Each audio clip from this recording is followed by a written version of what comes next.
নমস্কার, আমি বর্ণা। আমুদরিয়া নিউজে সকলকে স্বাগত।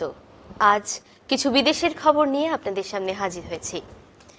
200টি হাতি মেরে মাংস বিলি করা হবে।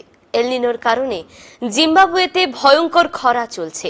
অনেক এলাকার মানুষ অনাহারে অর্থাহারে দিন কাটাচ্ছেন। তাদের মুখে খাবার জোগাতে 200টি হাতি মারার কথা ঘোষণা করেছে জিম্বাবুয়ে সরকার। মঙ্গলবার সে দেশের বন্যপ্রাণ বিভাগের পক্ষ থেকে এই ঘোষণা করা হয়েছে। ওই ঘোষণায় বলা হয়েছে, দেশের সব জায়গায় খরার প্রকোপ বেশি। সেখানকার বাসিন্দাদের খাবার জোগাতে ওই হাতির মাংস বিলি করা হবে। এই মুহূর্তে খরার কারণে জিম্বাবুয়েতে প্রায় 6.5 কোটি মানুষ অনাহারের মুখে পড়েছেন। কিভাবে সংকটের মোকাবিলা করা হবে সেটা নিয়ে ভেবেই এতগুলো হাতি মেরে মাংস বিলির সিদ্ধান্ত নিয়েছে সে দেশের সরকার। এর আরো দুটি কারণ জানানো হয়েছে। একটি হলো, জিম্বাবুয়েতে সংরক্ষিত যে অরণ্য তাতে 55,000 হাতি অনায়াসে থাকতে পারে, কিন্তু বর্তমানে ওই বনাঞ্চলে প্রায় 84,000 হাতি আছে, ফলে পরিবেশের ওপরে প্রভাব পড়েছে। দ্বিতীয় হলো, হাতি মানুষ সংঘাত বেড়ে গিয়েছে। গত বছর প্রায় 50 জন হাতির হানায় মারা গিয়েছে।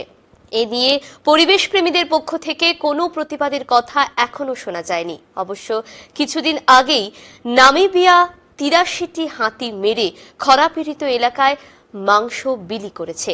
আমেরিকার প্রেসিডেন্ট পদপ্রার্থী ডোনাল্ড ট্রাম্প মঙ্গলবার দাবি করেছেন তিনি শীঘ্রই ভারতের প্রধানমন্ত্রী নরেন্দ্র মোদীর সঙ্গে দেখা করবেন এবং সেটা আমেরিকাতেই। কিন্তু কবে, কিভাবে সেজন্য আগাম কথাবার্তা হয়েছে কিনা তা স্পষ্ট করেননি। ট্রাম্প ভারতের নানা বিষয়ে সমালোচনা করলেও বরাবরই মোদীর ভক্ত হিসেবে নিজেকে দাবি করেন। ট্রাম্প যখন ভারতে এসেছিলেন তাকে রাজকীয় অভ্যর্থনার ব্যবস্থা করেছিলেন মোদী। পরবর্তীতে মোদী যখন ট্রাম্পের শাসনকালে আমেরিকায় গিয়েছিল তাকেও হাউদি মোদি বলে বিশাল আয়োজন করেছিলেন ট্রাম্প। এবার আমেরিকার ভোটের প্রাক্কালে সেদেশের প্রেসিডেন্ট জো বাইডেন 21শে সেপ্টেম্বর ভারত, অস্ট্রেলিয়া, জাপানের প্রধানমন্ত্রীদের নিয়ে পূর্ব নির্ধারিত সামিটে অংশ নেবেন। তার ফাঁকে মোদির সঙ্গে ট্রাম্পের দেখা হতে পারে, কিন্তু কিভাবে, কোথায় তা এখনো জানেন না। অন্তিম খবর, আমি ধর্ষক। বধূকে গণধর্ষণের মামলায় কবুল স্বামীর। ফ্রান্সের এক ছোট্ট শহরের এক বধূকে 10 বছর ধরে গণধর্ষণের মামলার দিকে নজির এখন গোটা বিশ্বের।